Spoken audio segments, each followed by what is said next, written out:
Let's spend a few more minutes now talking about one more little concept called the generator effect. It's essentially the opposite of the motor effect. The motor effect, we may not have called it that earlier as we were talking about it, but we learned about the motor effect. Basically, the motor effect says, look, when a wire is in a magnetic field, it experiences a force. The wire will move. Okay, that's the motor effect. That's the basic principle behind an electric motor. And in fact, tomorrow, I'll show you how an electric motor functions. It's not going to be hard because it's just based on what we've already learned. It's just one of those applications that we like to talk about sometimes. The generator effect is the opposite. So instead of, in the motor effect, electricity causing movement, in other words, electricity running through a magnetic field causing the wire to move, the generator effect says the opposite. Movement causes electricity. Physics is a very symmetrical subject. If one thing happens, often its symmetrical equivalent can happen as well. So if applying an electric current through a wire in a magnetic field can cause the wire to move, then maybe moving the wire through a magnetic field will cause an electric current. Turns out, 12 years after Ørsted discovered the relationship between electricity and magnetism, in that electricity generates magnetism, Faraday and Henry discovered the exact opposite, that magnetism can produce electricity.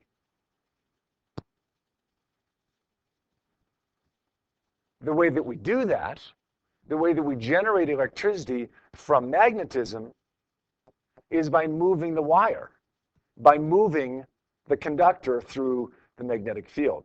You'll see in a second with the diagram that I'm going to show you why exactly that causes electricity.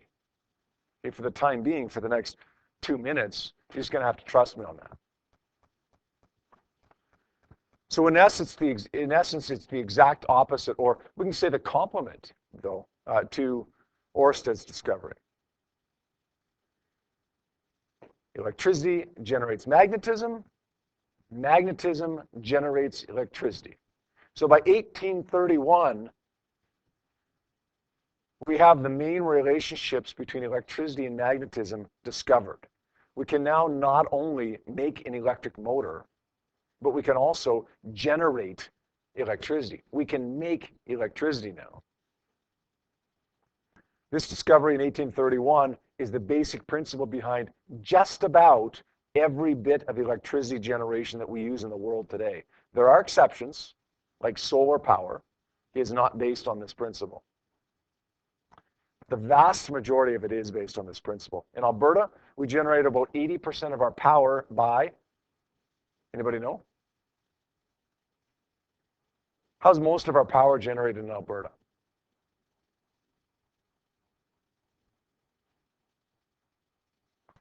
The environmentalists would be disgusted. Coal. Yeah. About 80% of the power we generate in Alberta is by burning coal, which is far yuckier than burning oil. When we burn coal, it generates a lot of heat. That heat boils water. That water turns into steam. That steam rises, turns a turbine. In the turbine is a wire. That wire moves through a magnetic field, generates an electric current in the wire. Simple as that. The only reason you burn coal is to get steam rising so that you can move a wire through a magnetic field. So motion of the wire causes electricity. By the way, hydropower, they use a lot of hydropower in Ontario. Hydropower works the same way, except instead of steam rising to turn the turbine, move the wire through the magnetic field, it's water falling that turns the turbine and moves the wire through the magnetic field. In Ontario, they actually use, Ontario and New Brunswick, they have nuclear power. How does that work? Oh, everybody thinks nuclear power, that's complicated, right? You split the atom and it generates electricity. No, it doesn't. You split the atom and it generates heat. What does the heat do? Boils water. Water turns into steam. Steam rises, turns a turbine, just like it does when you burn coal. Just that when you split the atom, it tends to generate a lot more heat than burning coal does. That's all. So it works a lot better. And it's a lot cleaner as it comes out into the atmosphere as well.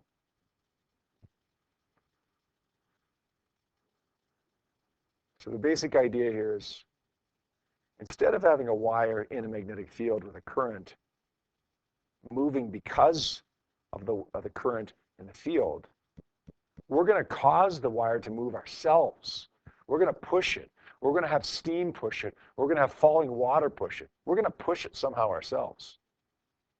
And that's going to, instead of being moving because of the electrons flowing, that moving is going to cause the electrons to flow. That's electricity. All right, take a look at this picture. You don't need to draw this picture if you don't want. I just want to illustrate for you why exactly that current starts flowing, why moving the wire generates an electric current. Okay, let's take a look at the situation on the left here. We've got an external magnetic field. The magnetic field is pointing this way, to the right from north to south. So there's an external magnetic field there. Simon, look up here, please. We've got a wire that's going this way. There's no electric current flowing through that wire. Remember, we're generating the current here. We don't already have it. We're making the current. How are we doing that? We're doing that by moving it. So let's get rid of, for a second, this magnetic force. Okay, let's get rid of this V. What do we have? We got a wire with the electrons in that wire. They're not moving, but they're still electrons in that wire exposed to an external magnetic field. There is no force right now. Nothing happens.